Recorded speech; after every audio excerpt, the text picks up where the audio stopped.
Hello, everyone. Quick little disclaimer before we begin. The video, in order to talk about the two films we're talking about today, requires me to talk about potentially sensitive subject matter that might be triggering to people who have gone through similar experiences. Viewer discretion is advised. Also, I should point this out. Black Lives Matter. Always. Absolutely. I will never understand what people in that situation go through, but I stand with them and I love them, and I will always do right by them. Alright. Be kind to one another. Always. Don't hurt anyone. Be good. Alright. That being said, hello, I'm Grant, the movie and TV guy, and we're going to do something a little different here. So, the Oscars are coming up. We're a little over a week away. And so I thought, we're going to play some catch-up. Netflix has, on other nominees that aren't Best Picture, Netflix has sort of like a collection of them. And so I thought we'll start with, I did 2 nominated short films. So we're basically doing a whole episode based around a segment that I've only done once before, which you may not know, which is To Make a Long Story Short, which I introduced in my review of Raya and the Last Dragon. There was a short in front of it, and I thought I'd add that segment. So we're going to just basically do a whole show of this. We're going to do 5 minutes for each film, and then we're going to do the last few minutes of this video for announcements, because I have some big news for you guys. So let's begin. We're going to do 2 films. One is Best Live Action Narrative Short Subject. The other one is Best Documentary Short Subject. So the first film we're going to be talking about, first film I watched of this duo, is a film entitled Two Distant Strangers. Two Distant Strangers, which is a live action narrative short film running about 32 minutes. It's directed by, and written by Trayvon Free, and it's also co-directed by, one moment. Let me just make sure I got this name right. I want to give proper credit. Let me see. I might cut this quiet part out. Alright. Martin Desmond Rowe. Martin Desmond Rowe. So, they're the directors. Trayvon Free also wrote the screenplay. Basically, what this film is, it stars, Joey Badass, that's his name, 2 S's are dollar signs, and then, along with Andrew Howard. And the film is, following the trend that's sort of come back recently, of the time loop premise, but doing it in a way that tackles social issues in a way that other films I don't think with this subject quite have, which I thought was quite ingenious. So, Two Distant Strangers follows Joey Badass. He plays a young man, wakes up with a one-night stand in his room. He keeps talking about he needing to get back to his pet dog, his adorable pet dog, Jeter. All he has to do is basically get across town back to his apartment, but he goes downstairs, accidentally bumps into a guy, makes him spill his coffee. A cop, played by Andrew Howard, sees this, thinks that it's an altercation when it's really no big deal. And also, he's racist, obviously. And he, and his fellow officers, suffocate him to death. Pin him down. He pleads with them that he can't breathe. They keep at it, and they kill Joey Badass' character. But then, oddly enough, he wakes back up in the same bed he was a few minutes before. Doesn't know how he got there.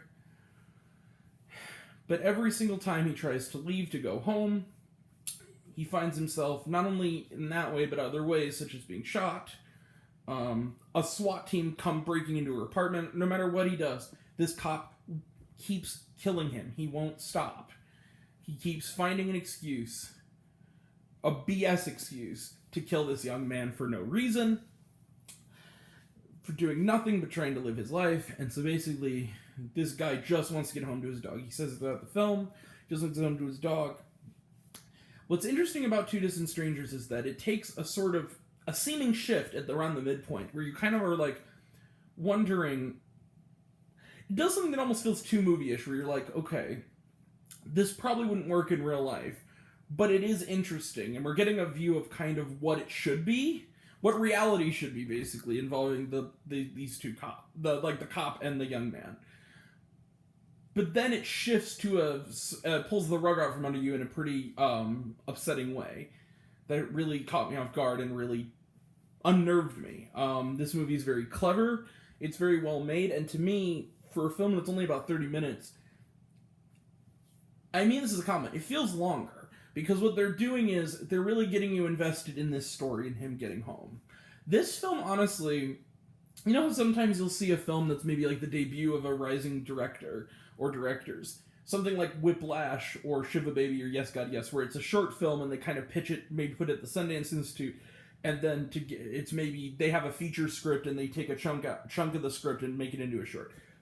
I feel like this short is destined to be expanded into a feature film. I could see a feature film of this. I really could, with the same crew involved and the same people. Because honestly, I thought this film was terrific. Joey Badass is quite good, playing a character that is, of course, it's not hard to sympathize with him. This guy is just living his life. He just wants to get home to his dog. That's all he wants. Mr. Howard makes a nice, detestable villain that you really come to really despise and root against. And the dog is terrific also. And then it ends on a moment that really pinpoints the reality. There's a beautiful scene right before the credits where they kind of pay tribute to sort of almost, and it was eerie in how it almost felt like one of those memorials you see after like an attack.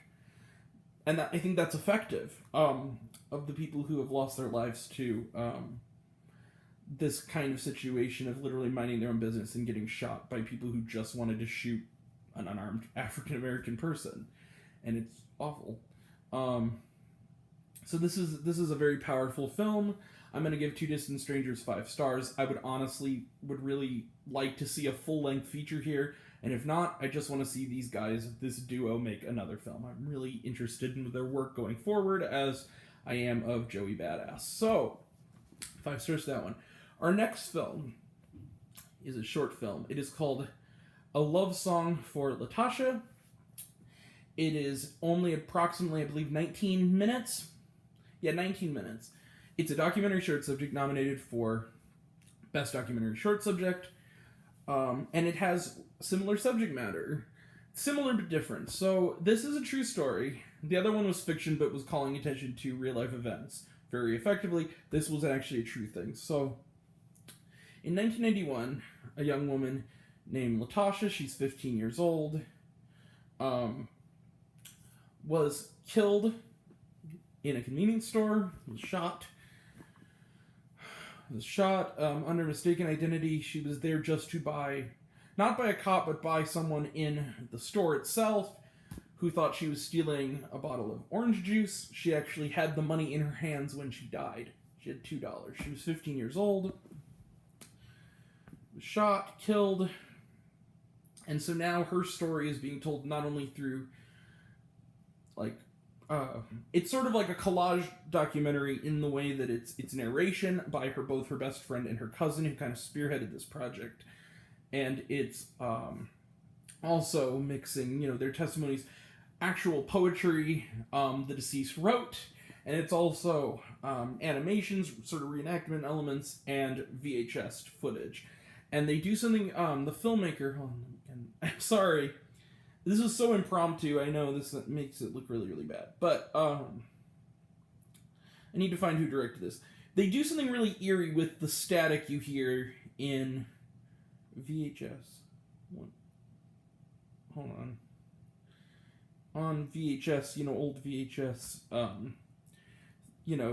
equipment that kind of, they do it to eerie effect to kind of pull off this, this deeply said thing. Sophia Nolly Allison directed this. And so you're seeing this, I wanted to give proper credit, I'm sorry for the delay, but I wanted to give proper credit to the filmmaker. So, this is so moving.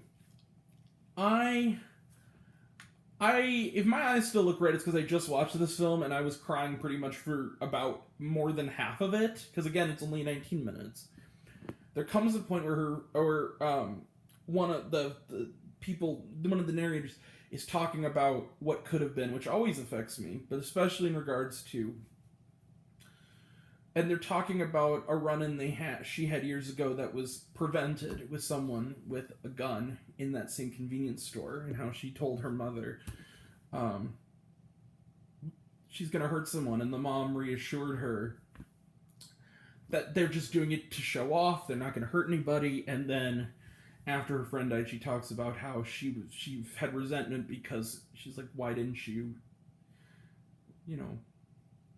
tell us? Why didn't you actually try to prevent this? Why did you protect us instead of telling us the danger of this? And,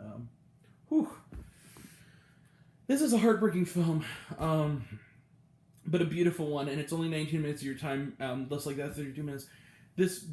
Both these films combined will take less than an hour out of your day, and I think you should watch them both. They're both really terrific works of art, and I'm going to give A Love Song for Latasha 5 stars as well. It's a terrific film. And both films I'm rooting for hardcore for the nominees. So, that's it. We're going to close the book on these films. Two Distant Strangers and A Love Song for Natasha, or for Latasha rather, pardon me, are both streaming now on Netflix. And if you don't want to search for them individually, they are also in a collection called the 2021 Oscar Collection along with other nominated films. Check it out. So,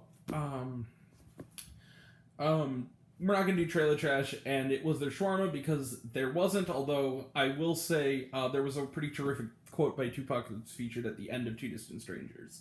That gives the film its title. Okay, so we're going to do announcements. So this week I was planning on doing some more Oscar-nominated films that were not in the Best Picture category. Pieces of a Woman, still haven't seen that film yet. I wanted Vanessa Kirby's Oscar-nominated performance, I wanted to check that one out. I also... a film my mother watched and told me she cried, and this is the thing, my mom didn't even cry at The Father, so this is the same thing. My Octopus Teacher. I was already planning on watching that, I'm planning on maybe doing that this weekend. And also there's another documentary subject that I'm able to stream that outside of Netflix. Sorry. So checking that out. Also, so in the coming weeks, what we got? We have, coming up, Mortal Kombat next Friday. We don't have a new movie review that I can think of this weekend, but we have Mortal Kombat on Friday. We got the Oscars next Sunday. We're going to have a big old discussion for it. Later tonight, probably or early tomorrow morning, Season 1 of Made for Love on HBO Max. I got a review for you guys. And then, what else? Other things I'm probably forgetting. Also, the No Activity review will come when the season ends. I thought it was bingeable. It's actually once a week. So I'm going to wait till that season's up and I'll do the review. That review's still coming. I don't want you to think it's not coming. And then Tuesday, now this is the big announcement. So, and this is saying something because I'm a novice. So I'm actually going to have to do some homework before I see this flick. But I'm going Tuesday, April 27th. I already got my ticket. Barring a closure, which I doubt will happen, to see Demon Slayer the movie Mugen Train. Yeah, it's an anime film. And they had subbed and dubbed versions depending on the showtime. I was stuck with the dubbed one. The only night I could go was a dubbed one. So I've seen the dubbed version. Not by choice. I would have preferred the subbed one, but you know how it is. So I'm going to get a review to that. And my brother informed me I probably should watch the anime, so that's what I'm going to do. They've seen it, he and his wife, and they say it's fantastic. So I'm going to check that out. So, until next time. So, I'll be next time, and until next time, I'm Grant the Movie and TV Guy. Thanks for hanging out with me. Happy Oscars. Who are you rooting for? I'm rooting for some great ones this year, and I see it all, and I'm happy to share it with you. Thank you all. I love you all. I appreciate you all. Everyone is deserving of respect and dignity. Everyone. All right. I love you all. Appreciate you all. I love you all. Class dismissed. I love you 3000.